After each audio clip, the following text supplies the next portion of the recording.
I'm recording I'm recording the session right now, so you can pass that on to whomever you'd like, and that's great. If you find anything of value in any of these sessions that you're joining, please share it with other people. And finally, we're all in this together. Every single one of the 83 of us are educators in Virginia, and we're all serving the common goal of meeting our students' needs. So those are our agreements. I do love to run through those, but now we're going to transition into our content. So the very first thing to know is a couple days ago, Liza emailed you about how to create a class. And for the most part, I think that we were pretty successful. I did get a few emails from people who were running into some challenges. We will very quickly run through how to do that, but it won't be a key component of what we're doing together today. But I do want to take you to this link that's on the right-hand side of slide 5. If you click that picture that says, "Welcome to your first day of classroom," it's going to open up into a web page that Google's put together if you are brand new to Classroom. So in here, they have an introduction video. As we continue to scroll down, we'll see that there are videos on about 8 or 9 different subjects, and each one is going to be less than a minute. So it's bite-sized chunks of information for you to really help serve your students and being able to create a class, being able to add students. So a lot of the skills that we're going to be going over today, if you come back to this page, you'll be able to have that scaffolding as you move forward and that support. Some other cool features about this website. I have a video here on my screen. If I click the 3 dots in the bottom right-hand corner of that video, I have the option to use picture-in-picture. And this allows me to watch the video as I go to Google Classroom, and I can continue to see how to do certain skills as I'm in Classroom. So I can play it and click along. Google Classroom is I can pause as I need to make sure that I understand how to do that skill. Really cool feature.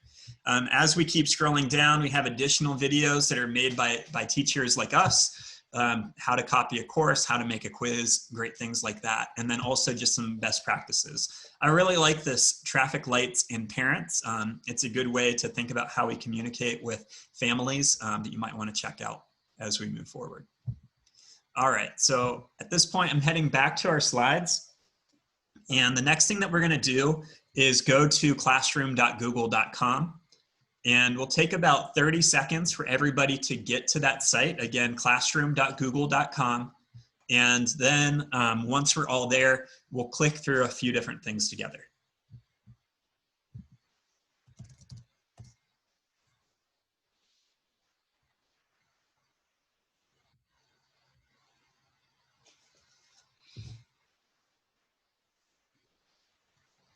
Okay, so once we get to Classroom, if you've never been in here before, and I know most of you have because we did send out that request that you make a course in advance, but if you still haven't been here before, you might see an option where you select if you are a student or a teacher. Please select that you are a teacher.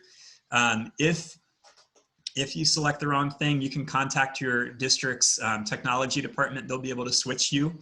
And the reason we want to be a teacher is so that we can create classes. If you're in here as only a student, you may not have that option.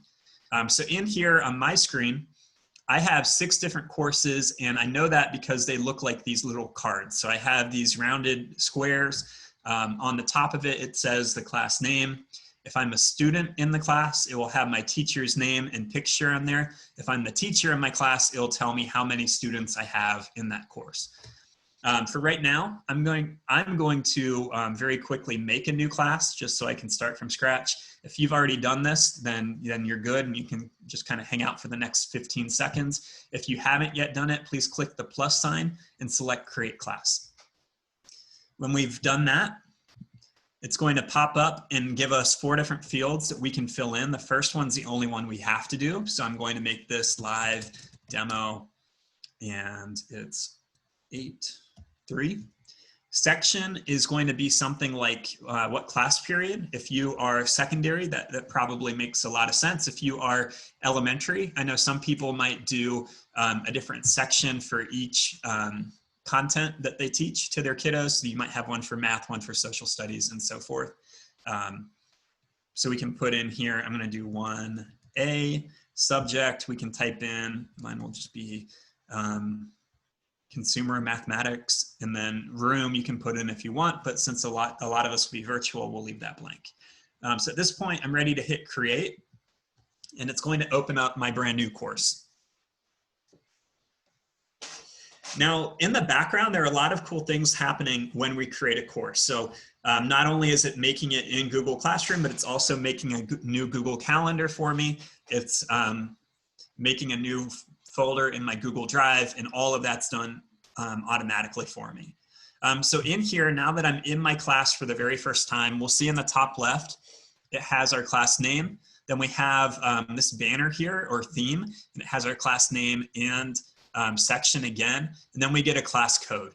We'll run into what a class code does in just a little bit, but I like to start in the top left where we have this 3 horizontal line menu.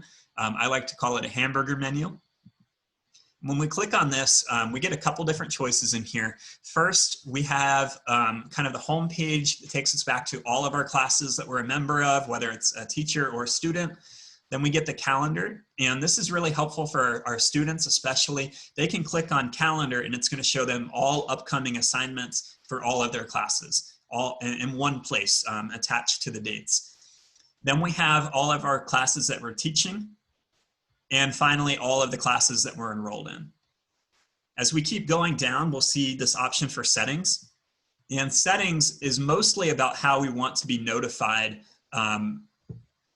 when different actions take place. So do we want to receive email notifications whenever someone makes a comment, or whenever we have a new assignment in a class that you might be a member of? I like to have them all turned on down here for classes that I teach, but again, you can customize it for what fits for you. And you can change it at any point. So if you 2 weeks into the class, feel like you're being bombarded with emails, start to turn some off and see how that goes. If you feel like you're missing some information, then you might go and turn some on as well.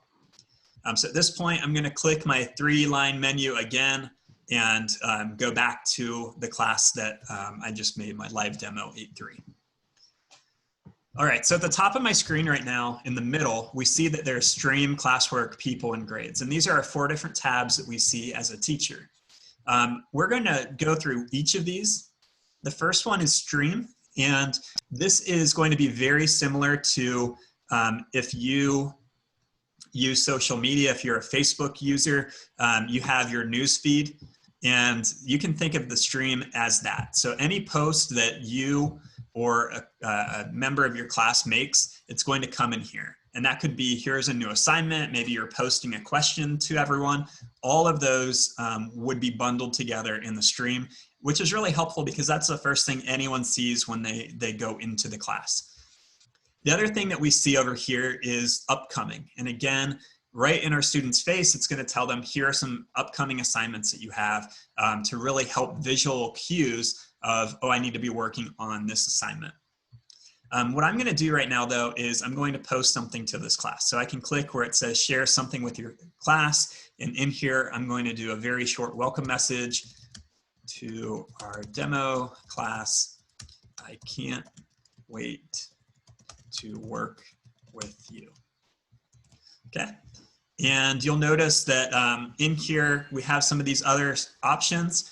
I'm not going to click on any of those right now. We'll really see how those work when we get to classwork. But for now, I'm going to click post and I'm good to go. Okay. So we'll come back to stream a couple times throughout this session. At this point, I'm ready to click over to where it says classwork. And 1 second.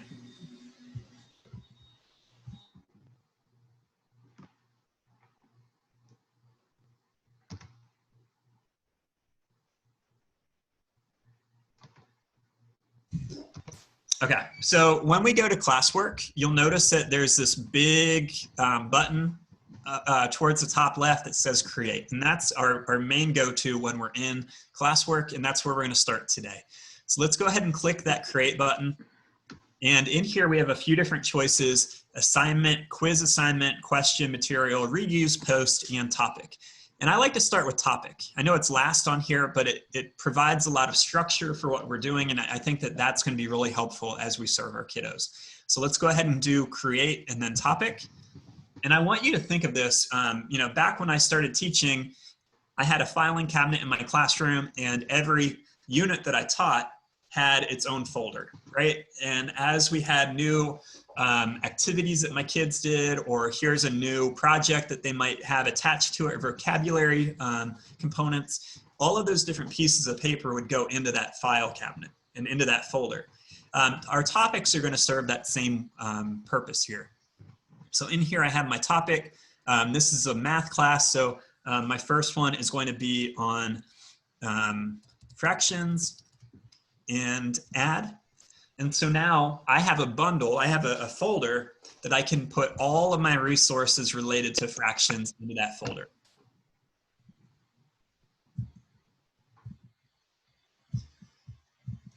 And now that I have my first little bit of structure, you'll notice that on the left-hand side, it says all topics fractions. And as I build more and more of those topics, they're all going to be here on the left. And the cool thing about it, those all become links. So if my students are looking for all their vocabulary assignments, they can click on vocabulary and it's only going to show them those results.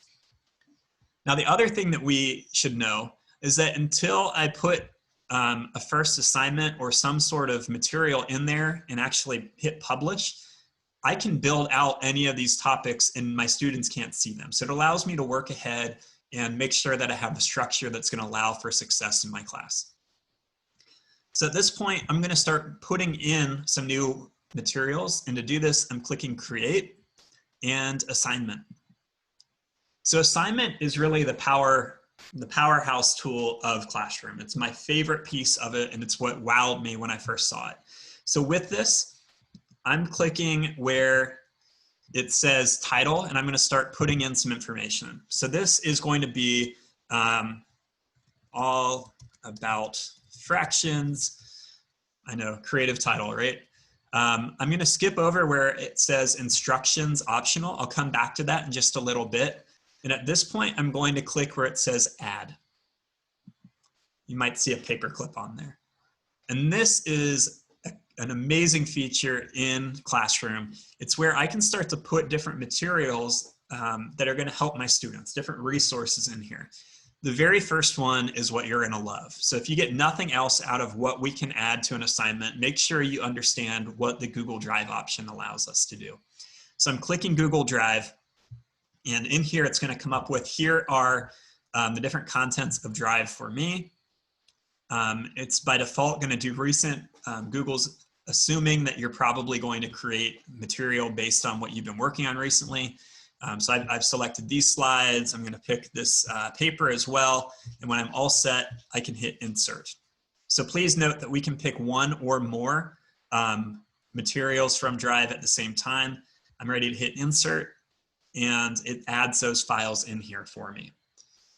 So as we look through it, on the left-hand side of this file, it gives me a thumbnail picture, so I know what it looks like, and I can have that quick visual check. Then as I go to the right, I get the file's name, Intro Google Classroom, and I get the file type. So this is a Google slide. Down below, we can see 90-day plan and Google Docs, so I know that these are two different types of files. Now on the right-hand side, we have this drop-down where it allows us to select how are our students engaging with these materials. So the very first one is students can view file, and that's the default one. That allows our students to look at it, but without being able to interact in any way. So this would be really good if you're giving them a reading assignment. Maybe you give them a poem, or here's our syllabus. You can take a look at it, and you're giving information that might go to students, might go to parents. A lot of people will use students can view file for that purpose. Now, when we click the drop down, we also have the option of students can edit file. And I want you to be a little careful about this one. That means that all students can edit in the same file at the same time. I really encourage people to scaffold to that point, maybe have conversations with your kiddos about what it means to responsibly work together in the same in the same document at the same time. To me, slides works very well for this purpose, where I might go in and make a different slide for each student or each group where they can co-construct together. But having a free-for-all without any structure is kind of a recipe for disappointment or disaster.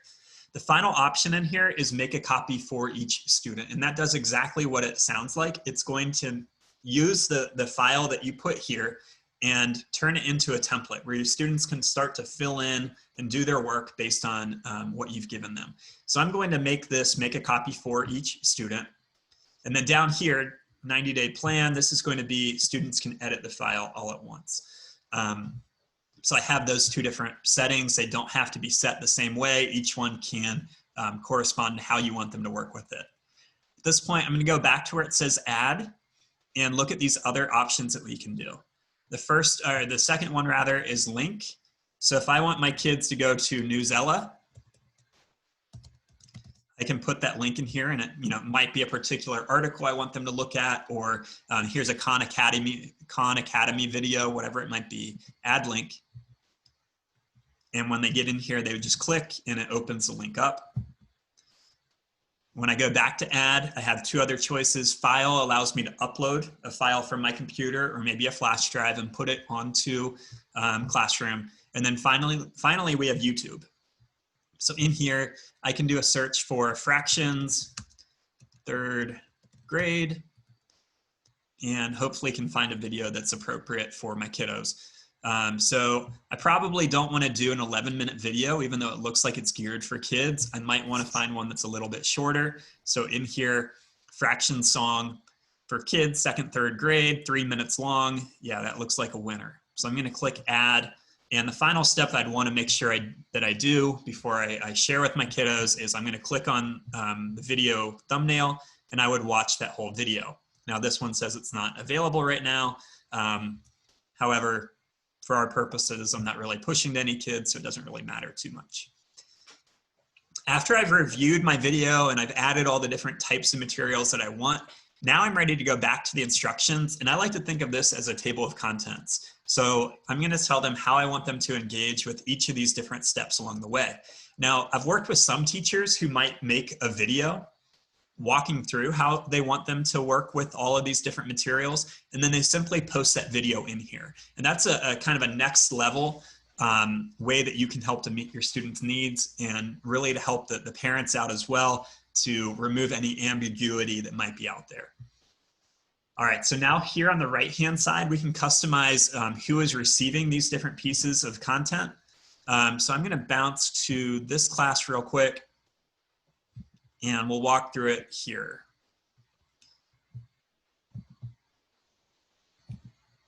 So this is a class that I've been using kind of as a demo for the last few months. And with this, I'm going to show you how we can push to different kids at the same time. Maybe. Okay.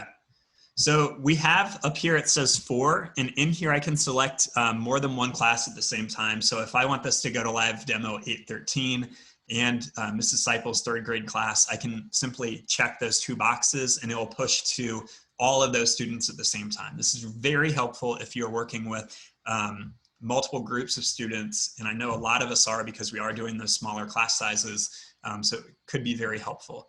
The other thing that we can do, and it's not going to model too well right here, but we can select where it says all students, and I can go through and select certain students who will receive this information. So if only 3 students have this assignment, I can do that. I can organize it by some students might need different accommodations, and I can make adapted resources for them. Or maybe I want to do it by group. So Eric and John are in a group together. I'm going to give them different materials than the group that has Lucy and Charlie in it. As we keep rolling down, we get the option of putting in how many points is it worth, and I can do any whole number. So I can make it out of 1, or I can make it out of 1,000, and it's completely up to me. The other thing I can do if I click that downward arrow is do ungraded. And now my students are still told that they need to turn something in by a given time, but it's not going to count as a grade. So maybe you have permission slips, or kids need to say that, or parents need to be able to say that they've reviewed the syllabus, whatever it might be, and we can do that without giving them any points. Then we get due date. We can do a due date and time. So if this assignment's due Friday, I can say it's due by 11:59 on Friday. Our kids can still turn it in. It'll just be tagged as being late. Then we get topic, and we can create one from here, or I can tag it to any previously created topic, fractions. And then I can also do things like a rubric. When I'm all set, making the changes that I want, I'm able to hit assign up in the top right, or I can click that downward arrow and I get a few other choices in here, including I can schedule it to go live at a certain point. So if I want this to go every Sunday, I put out the materials for the next week, I can do that. And it makes it very simple for families to know, okay, I know that Sunday morning at 9 a.m., Mr. Seipel is going to post his materials and they know to go look. But for right now, I'm just going to do assign, and it's going to push out to any student who would be in my class. Now this might take a moment. Again, it's making copies of this file for everybody, and you'll see that these are all bundled together. So we have fractions. When we click on fractions, it only comes up with those materials. My assignment, when we click on the assignment, it's going to show me here are the 4 different materials within it.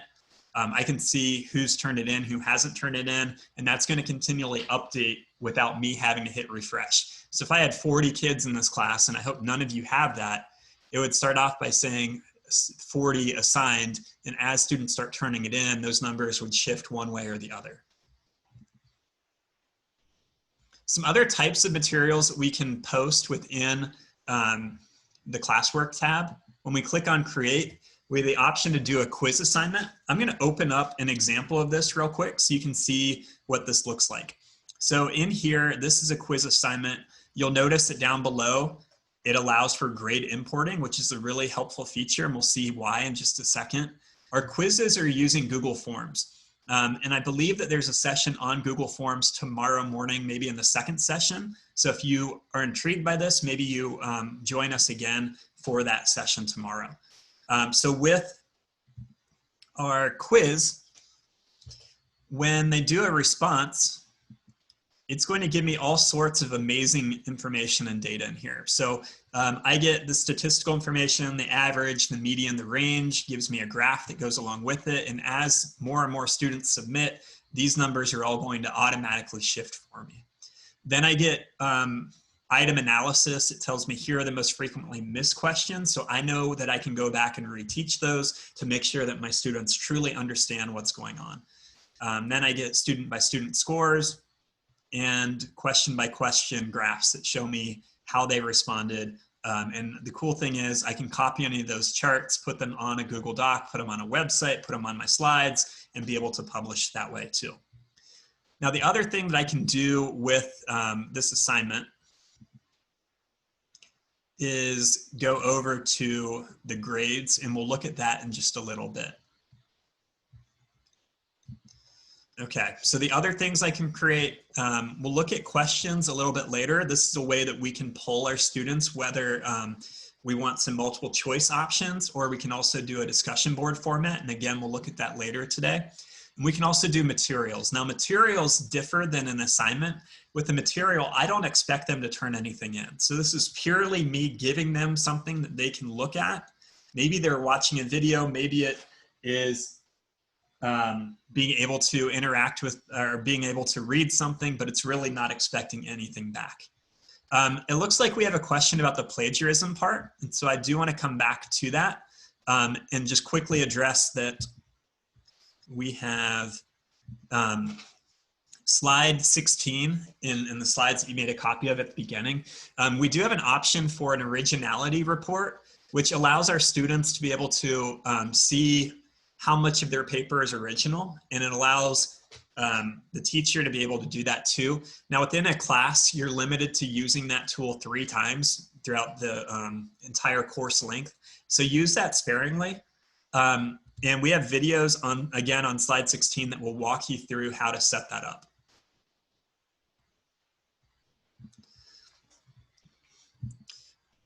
And finally, we have topics. So we've looked at all these different parts. I am bouncing back to this class real quick, and I want to show you, once we have a lot of materials added, how easy it is to be able to move things around.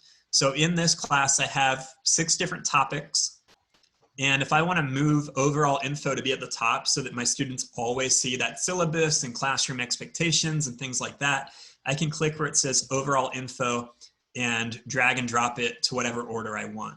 Now within any topic, I can do that exact same thing. So if I want to move a file or post up, I can, and I can reorder it.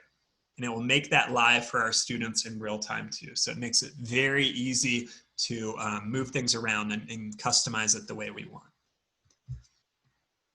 Okay, so the next tab that we're going to look at is people. So let's go ahead up to the top and move to that 3rd tab, people. And in here, this is where we can add people in a variety of roles. We have 3 different roles that we can do. The first is the teacher. So you're automatically in there because you created the course, but if you have a co-teacher, maybe it's an EL teacher who helps support, or you have a special education support person in your class, or maybe you're just team teaching, and you have that option here too. You'd be able to add them, and they would have complete access to be able to see the students' content and be able to add materials as well. To do that, we would click this little plus sign silhouette in the top right where it says teachers. And from here, we can just type in their name or email address. So here, I'm going to put in John. No, he's already in here. I'm going to add, let's see, add my friend Chris, and I can do invite, and it'll send him an invitation that he'll get in both his email, and the next time he logs into Google Classroom, there'll be an option for him to join as a teacher. Now, the most important thing for us is how do we add our students to this class? And again, we have 2 different options for this. The first is exactly like what we did to add a co-teacher. We're going to click where it says invite students, and I can start typing people in. Again, I'll start writing Chris's name. And I could invite, and I can type in as many names in here as I want. If you're serving, 100 different students though, that might become tedious. So the fastest way that we can add students is by, if we click on the settings gear on the top right of our class, we get class details, we get some different things like general, but in here it says class code. And then I get a drop down on the right to be able to see what my class code is. And if you're meeting with your students in person, then you can put that up and they can log in and join your class from the home page of Google Classroom. They'd click join or the plus sign, and then do join, drop in the class code, and they'd be in. But I know a lot of us aren't doing that to start things off. So you could also email this maybe as a newsletter to all the parents and help ask them to help get the student enrolled. Or if you're sending out the printed material, have that on there too. So those would be the different ways that we can add our students to the class, either by typing their name in through this little silhouette or giving them the class code so that they can join. Now, some other things that we can do. In a lot of domains, a lot of places where we have our students, we can also invite parents, okay? So with this, I would click the checkbox next to one of my students' names. If I wanted Shannon Dudley here, I can do actions. Oh, I need to turn on parent first. So for the Guardian part, we're going to click where our settings gear, we're going to go back there. And as we scroll down, we'll see that we have this option for Guardian summaries, and we can turn that on. When we do a Guardian summary, it allows us to invite a parent by using an email address. We can have more than one parent. So I know a lot of our students have, a lot of them have 2, 3, 4 different people who may be considered guardians, and we can invite all of them. And the reason we might want to do this, I'm going to share on my screen an example of what the Guardian summary will look like. every week, it's going to automatically generate an email to the parents, and it will go out. You don't have to do anything for it. That includes information like missing work, any upcoming assignments that are happening, and any class activity from the past week. And again, on my screen, I'm going to show an example of what this might look like. So here we have Felix's class, and this is going to his parents. It can say, well, here are his 2 missing assignments from the past week. That allows the parent to, wrap back around with maybe the teacher or with Felix himself.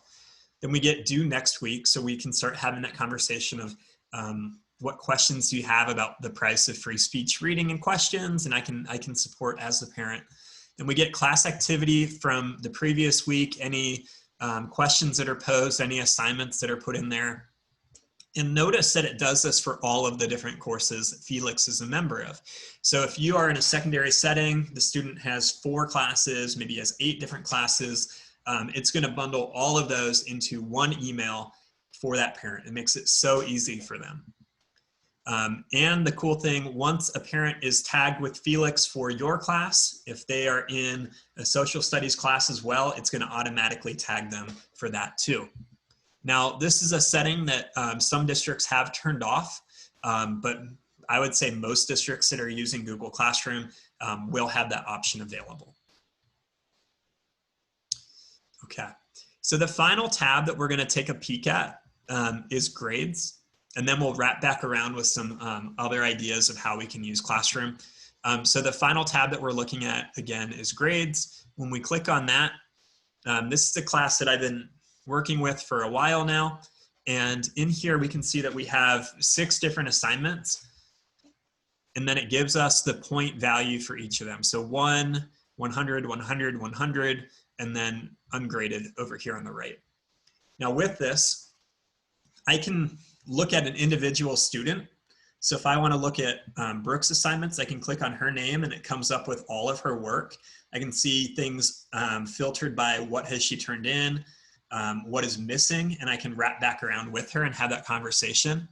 The other thing that it allows me to do, I can go to any of the assignments up here and be able to see all of my students' work. So I'm going to click where it says Level 1 Skills, one of my assignments titled Level 1 Skills. And in here, I can see that it's been assigned to 14 kiddos, but 0 have turned it in. Now I'm going to talk, this next part that we're going to talk about is really geared towards how we do feedback. And I want you to hear that as soon as you hit assign and that template goes out to the students, you can start giving them feedback at that moment. You don't need to wait for them to turn something into you physically or email you a copy. It's done automatically. So in here, if I want to take a look at Mary's assignment, I can click down here where it says Mary Kelly. It's going to open up her Google Doc. And I can start to give her feedback. I can leave comments in here directly on the document. I can leave comments that are going just to Mary. I also want you to notice that it is automatically names the folder or the file with the student's name, the assignment name, and then the class name. And it does all of that automatically, so we no longer are going to have an untitled resource coming back from a student where we have no idea who it belongs to. It makes it so easy to be able to see, oh, that's Mary's. So now that I'm in here, again, I don't need to wait for them to turn anything in. I can start to use this comment feature up here to be able to post some ideas back to Mary. So I'm going to highlight this text and then find that speech bubble with the plus sign on it. And I can start to say some different information to her. So continue working on these skills. Let's chat in our office hours this week. And when I'm all set, I can hit comment, and that's going to go to Mary, and no other student can see it, right? Some other things that I can do directly from here, I can leave a private comment. So again, this is going just to Mary. Continue or speak with me in our office hours. And then I can hit post. I also love that in the top left-hand corner, I can find my different students. So I can use these arrows to navigate to the different students and their work. So now I'm looking at Sarah's, and I don't have to leave this one tab on my browser. I can use those arrows and see each student's work individually. I also don't need to navigate through emails to try to track everything down. I don't need to go to Google Drive to do that. It's all organized for me very, very easily. We also have the option up here to use a dropdown. And from here, I can select individual students. I can sort by status, see who has turned things in, who still has not. So I'm going to go to Carrie Ann and be able to see that too. Very easy to use. Now I'm going to switch to a slightly different assignment. I'm going to go to this exit ticket one, and I want to do this because this is actually for points. So in here, I can click on any of them, be able to see who's done it, who hasn't done it, what has been graded, what hasn't been graded, and it makes it very easy for me. I can also give them points directly in here. So John has turned it in. He got 100 on that assignment.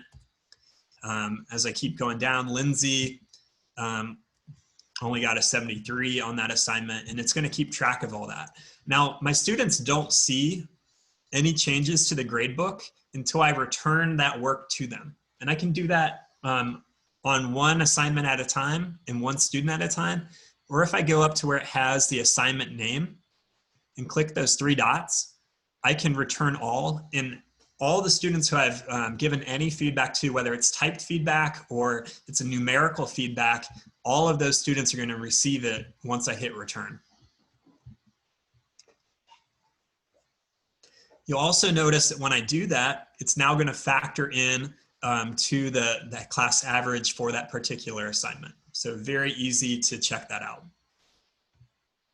Okay, so some other settings that we can do for our gradebook, if we go up to the settings gear in the top right-hand corner, and we come down, the final part in here is grading, and allows us a couple different choices. So the first thing that we see, we can adjust how the grades are being factored, or if we do an overall grade whatsoever. By default, I think it's on total points, but we can also do weighted by category, and you'll see that I have that set up in here as well. So I've switched mine to weighted by category. I can choose if my students can see their grade or not, or their overall grade. They always can see a score attached to an individual assignment, but for the overall grade, you can choose if they see it or not. And then we can go in and adjust weighted scores if we want to. So if I want this to be worth 10 points, and this one's worth 65 points, I can, and it tells me you have to allocate all 100 of those percentage points. And I can add as many categories in here as I want. So again, grading, you can make it work for you. I know a lot of teachers will have the overall grade turned off because they want to keep the overall grade, the like official grade, whatever's in PowerSchool or the grading software that you use. So that really is up to you. You know your own situation in your district and your students, what would work best for them. All right, so we've run through all of these different tabs at the top. Now we're going to really drive into a couple other cool features of Classroom that I think you're going to love. So at this point, I'm going to head back to our slides and just kind of do a quick check to make sure that we've gotten all the different things that we need to. So we've looked at topics, we've seen the different types of posts that we can do. We have a quick introduction about hyperdocs and choice boards, and I think there's a session on that maybe tomorrow that you can come back to and learn more about those tools. How to do feedback we saw within here, but we also have a video, a 90-second video on how to do feedback within a class. A video about how to do gradebook and rubrics, how we include our parents and quizzes. So we haven't done themes yet, so we'll make sure we know how to do themes. To do a theme, we're gonna go to where it says stream and switch to that tab. And where we have our picture in here, we wanna click in the bottom right-hand corner where it says select theme.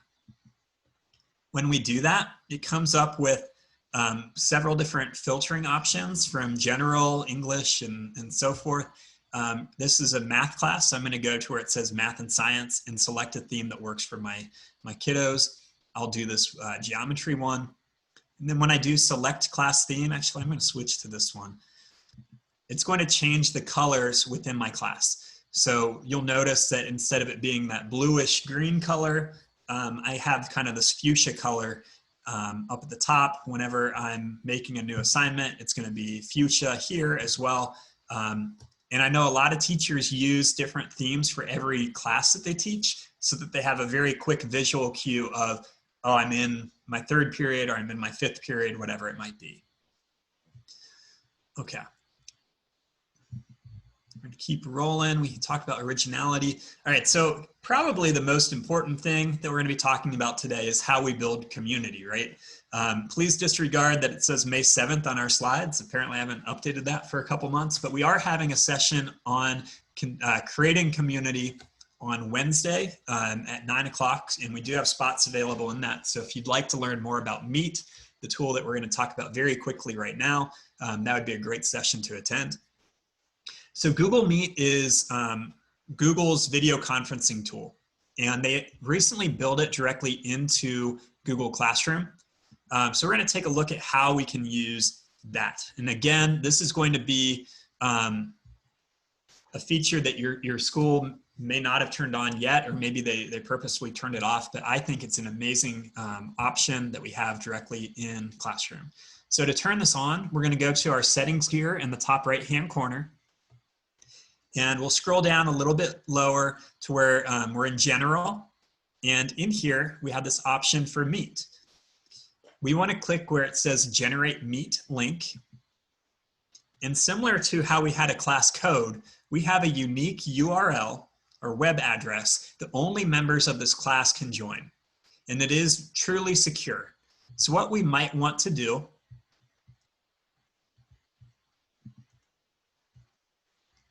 sorry, let me save those changes. What we might want to do, and I need to get out of this class because I don't want to accidentally post something to the members here. I did that last week and added a lot of confusion. All right, so I'm clicking Generate Meet Link. It gives me that unique one. I want to turn on to make sure that it is visible to my students, and I'll show you where it shows for them. So I'm going to click Save. And when I'm in my stream, you'll notice that now beneath class code, I have Meet Link. And when my students log in and I have that link turned on, all they have to do is click on it and it's going to launch into our video meeting. Very, very simple, very secure to be able to use this. Now, the other thing that this allows us to do,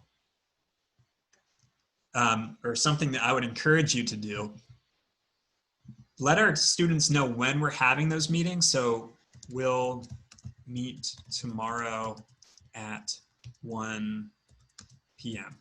Okay, so I'm posting that. Look out for our Meet link around that time. Okay, so I would have it where my Meet link is not visible to my students all the time. So to do that, we're going back to our settings gear, and all I have to do is toggle it visible to students. Now they can't see it. And after every session that I do, I'm going to reset it. And this allows me to make sure that they're not getting in there if I'm not there. They're not trying to use that same link that I've used in the past. And it allows it to always be unique and secure just for these 15 students who I'm working with.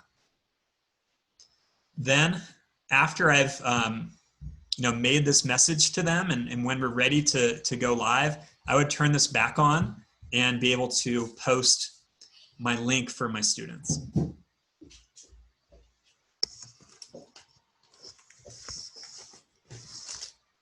Okay, so just hold up. I'll be done in a few minutes and then I'll help you out, okay? Go plug it in. Okay, so again, Meet, an amazing tool. It's continuing to evolve to really meet learners' needs. And again, we'll run through some of those upcoming features in that creating community session on Wednesday. And of course, you can learn more by clicking on the link on slide 18, and it will take you to more information about how these are integrated. The next thing that we can do to help build community is using our discussion posts. And with our discussion posts, we make these in classwork, and we would click where it says create question. And remember the two different types we can do. So right now I have short answer, so it might be, what is one question you have from last night's reading? And then our students can post all their responses to this question, and it becomes almost like a discussion board. And I can, again, adjust grade, or if it's graded or not, is it going to all my students, multiple classes? But down here, we also have the option of students can reply to each other. This is a good way to help build in a safe place, students being able to respond to each other in a digital format. So it's not being on social media where things can get out of hand and toxic pretty quickly, but we can really help support our kids. All right, so when I'm all set, I can hit ask, and it'll go on our stream and in our classwork tab. The other option is multiple choice. So for this, I might do, when should we have office hours this week? And I might give them the choice of Tuesday or Thursday. And then I can schedule around what works for my students. And we can have it where students can see the graphs that are generated and get that class summary or not. And it becomes truly our choice. So I can hit ask, and then I would, build in when we have it based on their responses here. And we get that chart. All right, so moving along, some final things to talk about. Google Classroom has some great mobile apps. So if you have an Android phone or an iPhone, you can download that app, and some things that the app allows you to do that you can't do when you're using the web version. You can draw feedback to student submissions. So using your finger, you can draw arrows, you can annotate. Something else that you can do, you can use the camera on your phone to be able to record a message back to your students and have those videos going directly to your kids. So some pretty cool ways. You can also have your students reflect using the video option if they have mobile apps too. The other thing that we can do, if you have students who are using Chromebooks, a lot of Chromebooks will have the ability to run Android apps, and so they could load it there and have maybe more of a streamlined experience. All right, so last couple things. End of year, I know we're not at the end of the year, but eventually you will be, and I want to talk through how we can support that step too. So in here, I'm going to head back to where I can see all of my classes, and a couple steps that I'd want to make sure that I do. In here, we have this class that I've already built. I've already run with it, and it's now over. If I want to use those same materials next year, I can click the 3 dots and then do copy. And it's going to take all of those materials that I've done, all of those assignments, and make it again for me. So a really cool part of this, though, is that any of those assignments become a draft. So they don't publish until I say, I want this to go to my students. So I can wait until February to post, I can wait till April to post, whatever it might be. All of those materials are in there, and I can go through and refine as I need to. So now we can see this card over here, August 3rd, Google Level 1. It says it's creating the class, and in just a moment or two, I can go in and be able to see it. Now I've previously done it with this course, so we'll go in and see this example real quick. So you can see when we get in here, all of these have been grayed out except the one that I published. And when I'm ready to post to my kids, I can just click the 3 dots next to this assignment name, edit, and assign. And now it will go live for that class. So easy, makes it very helpful to not have to start from scratch. The other thing that we can do, it's good from time to time to clean up materials. So if I no longer need this VT Google Level 1 class, I can click the three dots, and I'm not going to delete it. I'm going to archive it. And this hides it from my view here. I can still reuse any of those assignments, anything that's been posted, but it just doesn't show up, and it doesn't affect any of my materials that are in my Google Drive. It just makes it easier to navigate when I go into Google Classroom. So again, it's the three dots and archive.